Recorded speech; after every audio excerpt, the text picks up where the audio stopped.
Kumusta po tayong lahat mga katito? Ito na naman po si Tito's Random World, nagbabalik at sa video ito gusto ko lang pag-usapan natin yung tungkol po sa issue ni Tatay Digong. Dahil po noong Wednesday, nagkaroon po ng Quad Committee hearing at nag-attend si Tatay Digong at alam nyo naman po ang nangyari doon sa hearing, so hindi ko na kailangan ikwento pa sa inyo.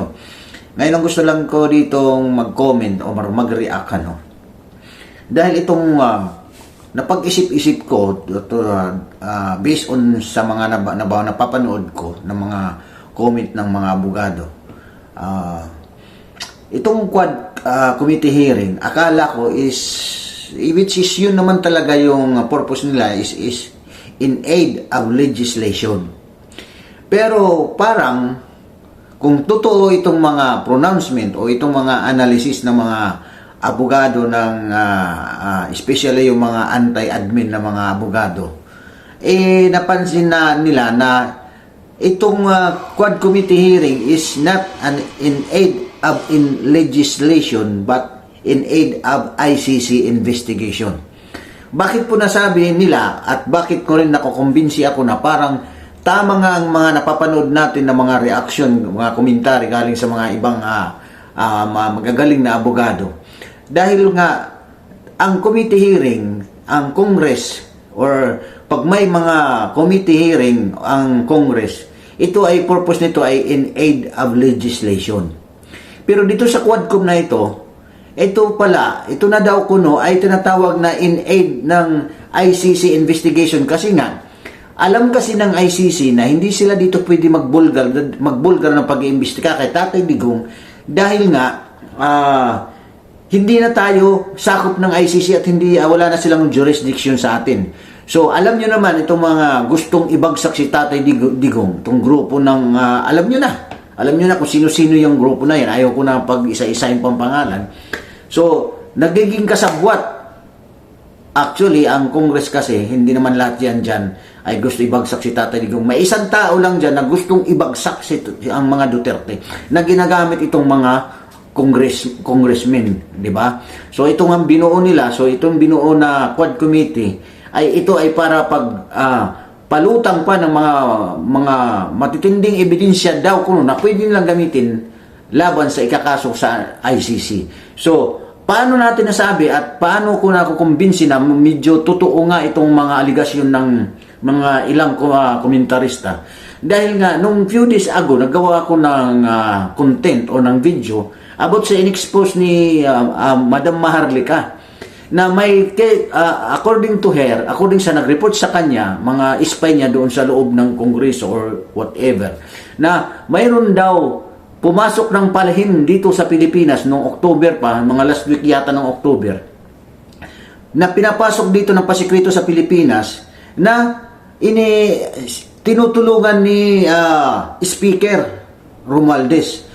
So, dito pa lang, medyo questionable na bakit tinutulungan ng isang speaker, ng isang congressman, ng isang inihalal ng taong bayan, itong ICC na ito ay labag sa ating batas ng ating Pilipinas, labag sa ating, patakaran ng ating bansa. Dahil nga hindi nga tayo membro ng ICC, ito ay katraidoran. Ito pa, kung ito ay totoo, ito ay naninirahan pa doon sa isang hotel, nakatiran o nag-opisina, nagtatrabaho dito sa isang hotel na pag-ari daw kuno ni Congressman Saldico. So parang nagsasabuatan dito na parang ang sinasabi nila na hindi sila nakikipag-cooperate sa ICC o hindi sila na tumutulong sa ICC. Kabalikaran pa na totoong nangyayari sa palihim kung ito ay totoong ang nangyayari. Now, ito naman na Quadcom hearing. So, ang akala natin ng mga ordinaryong isipan ng mga Pilipino na ito ay create para in aid of legislation. So, hindi na pala. Dahil nga, ang according sa mga commentaries, according dito nga kay Harry Roque. Pero anyway, malinaw po sa nakita ko kahapon na alam nyo itong investigasyon sa Quad pagdating sa EJK, ito ay in aid of investigation of the International Criminal Court. Kasi nga po, hindi nakipagtulungan ng dating Presidente Duterte, yung mga dating general na inaakusa rin nila, kasama na si General Bato, si Senator Bato, at yung mga 5 pang general, kaya ang ginagawa nila ito sa pamamagitan ng Quad Committee. Now, dati-rati narinig ko na na matapos mag-adopt ng resolution ang House Human Rights Committee na dapat imbestigahan at makipagtulungan sa ICC, na meron na mga tao na taga-ICC na in fact hinarap ng Kongreso.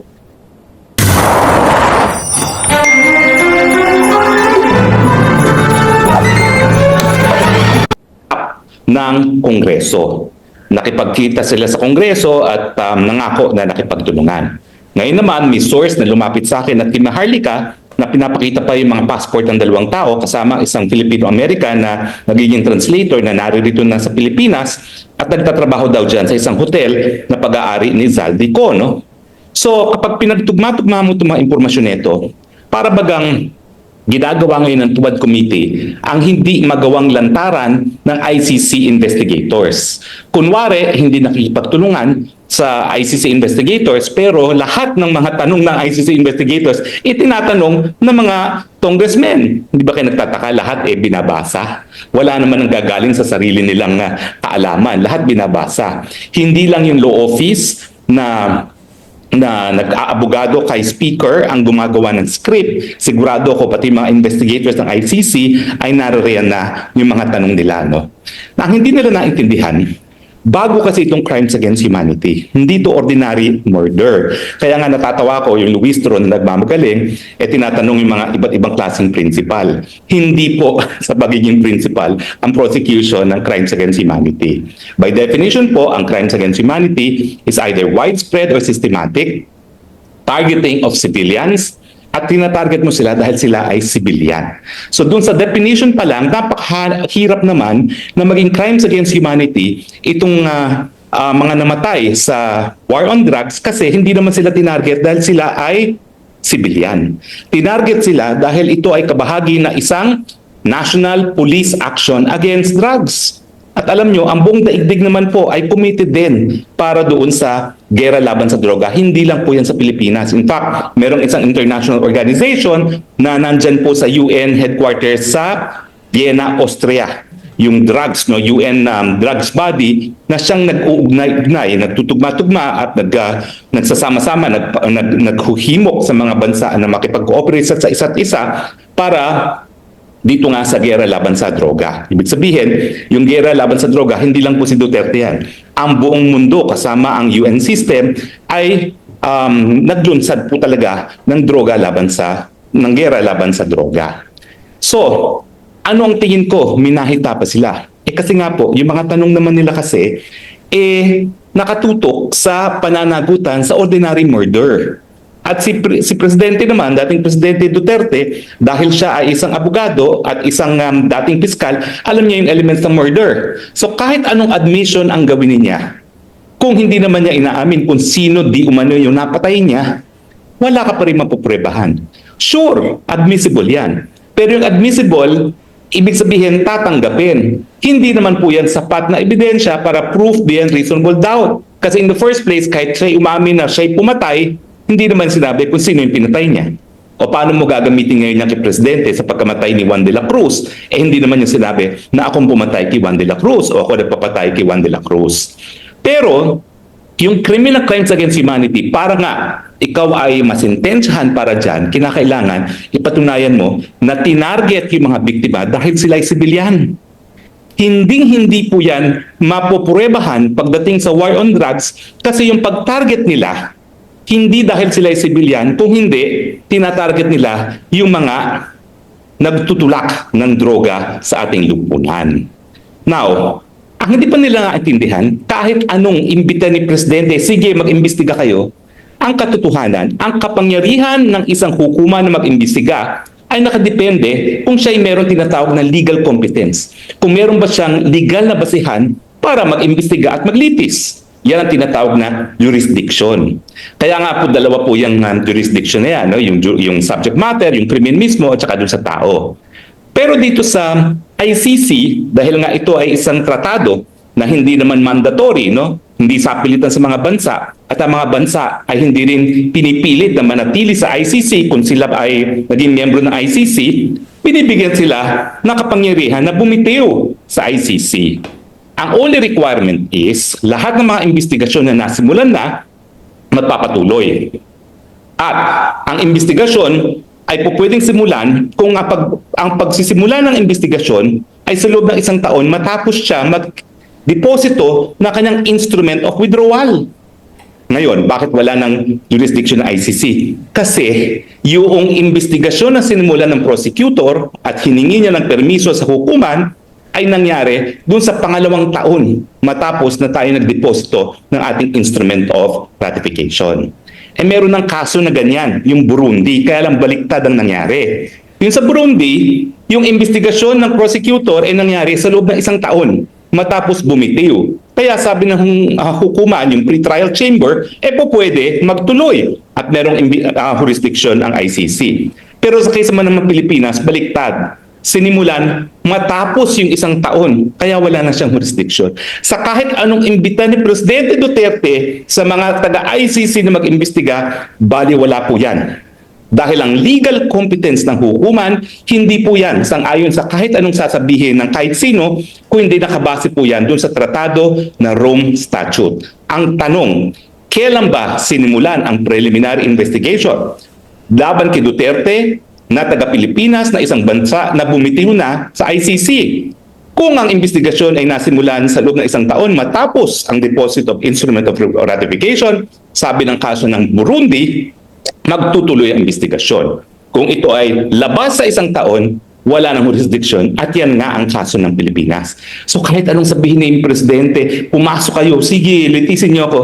Kung walang legal competence, walang legal competence. At kahit kailan nga po pwede ma-allege yung issue ng lack of jurisdiction. Now, may 2 bagay lang ako na nabahala ako. No? Nagsalita kasi sa Executive Secretary Lucas Bersamin na dating Chief Justice. Now, tama naman yung sabi niya. Kung gusto sumurrender voluntarily ni Presidente, wala silang magagawa. Pero meron pa siyang dinagdag na ako po ay in disagreement and I respectfully differ with former Chief Justice Bersamin. Yung sinasabi niya na kapag nagkaroon ng red notice ang Interpol na in-issue o request ng ICC, walang dahilan para hindi magtulungan ng Pilipinas. Mali po yan. Bakit? Ang Interpol ay ayon po sa isang tratado na nakabase din sa UN sa Vienna. At ang Interpol ay isang tratado na nagsasabi na magtutulungan ng mga bansa sang-ayon sa 2 list na meron sila.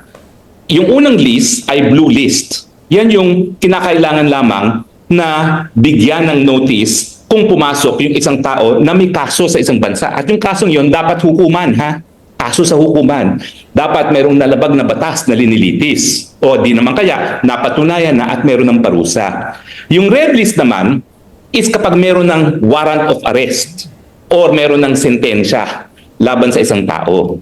Kaya yung blue list, notice lang. Uy, pumasok dito sa bansa ko, nandito siya. Kung red list, dapat arestuhin.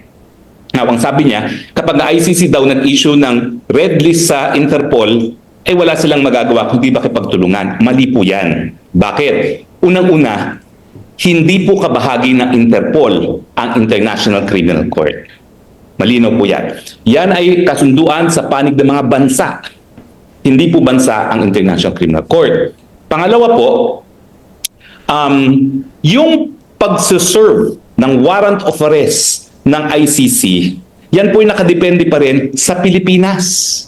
Kasi nga, obligasyon ng mga estado na naging membro ng ICC, kung merong jurisdiction ng ICC, na makipagtulungan. Lalong-lalo na sa issue ng yung service of warrants. No? Hindi lang service of warrants or yung pamamagitan para magkaroon ng jurisdiction ang korte sa pagkatao ng isang akusado.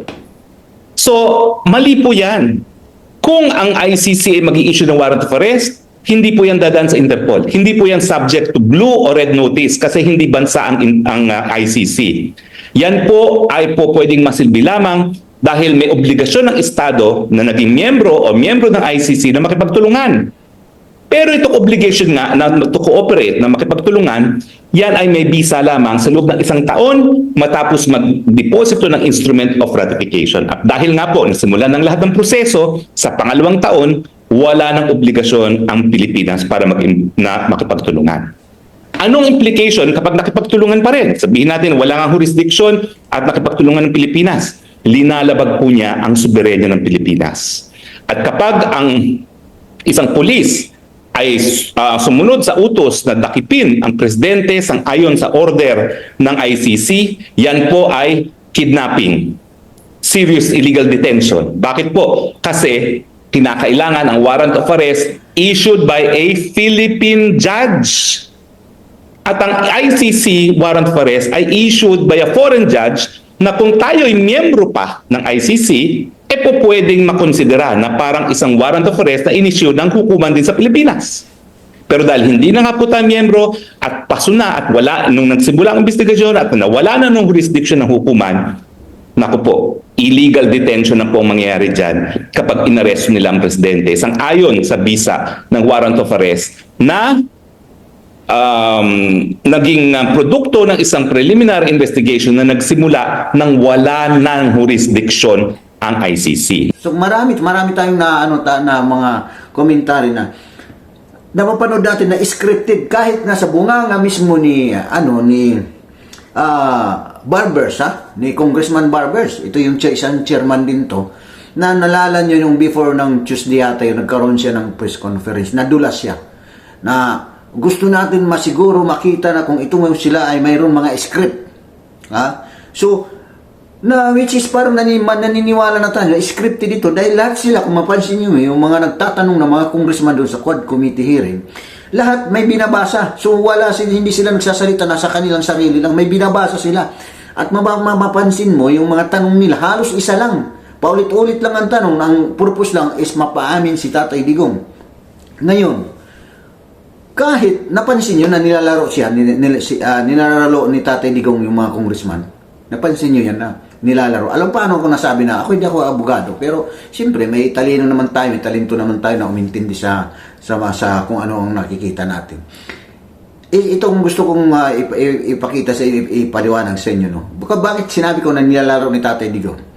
Okay, kasi alam ni Tatay Digong na ang gusto lang nila is ma-pin down si Tatay Digong na siya nga yung killer. Kasi nga parang i-connect doon sa crime against humanity na gusto nilang isampa doon sa ICC.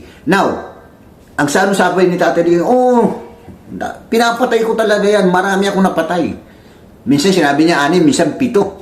Pero pag tinatanong na, interesado yung mga congressman. So inaamin mo talaga na pinatay mo? Oo, pinatay ko.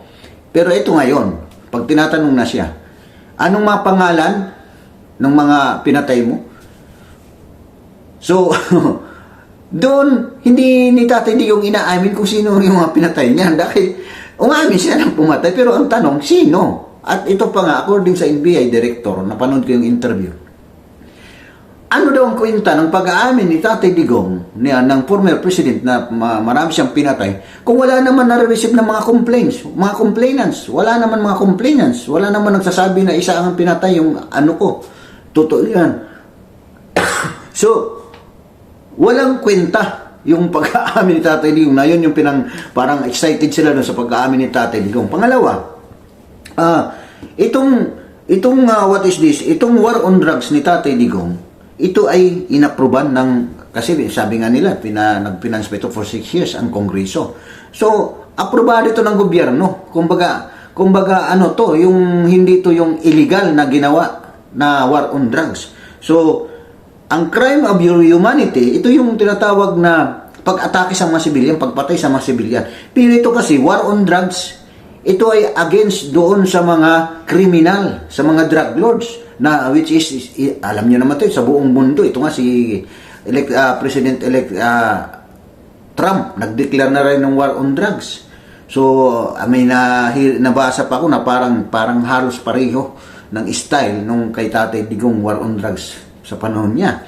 So, yun mga kaibigan, na ang purpose lang naman talaga nitong Quadcom is i-assist sa aking analyze din na parang naman nako-convince na rin ako na parang itong investigation, ito yung mga tanong nila, na mga tinatanong nila na binabasa, na posible, ito yung mga tanong na binigay sa kanila, scripted, na binigay ng ICC, or di kaya, nung sabi nga ni Attorney Roque, itong mga tanong ay galing na ito sa legal department ni Speaker Romualdez, at posible galing na rin sa ICC itong pinagtatanong. Kumbaga, Sila nagpo-front kasi ang ICC hindi man pwede mag-front dahil nga hindi nga tayo, alam ng ICC yan, hindi tayo, wala tayo sa jurisdiction nila. So ang ginawa, ang Quad Committee ngayon ang naka-front. Parang sila nagtatrabaho sa trabaho ng ICC. Ang ICC na lang siguro ngayon, nandun sa hotel, nag-iipon na lang kung ano mga ebidensya pa ang kailangan nila. So yun, mga kaibigan, na ito ay katraderan na sa mga Pilipino. Pagtatrader na ito kasi ang kabaliktaran ng sinasabi nila sa ginagawa nila. So noon pa naman mga kabayan, di ba? Puro kabaliktaran yung sinasabi dun sa totoong ginagawa nila. So I hope itong mga tawag nito, mga abogado natin na mga congressman, makapag-isip-isip naman sila.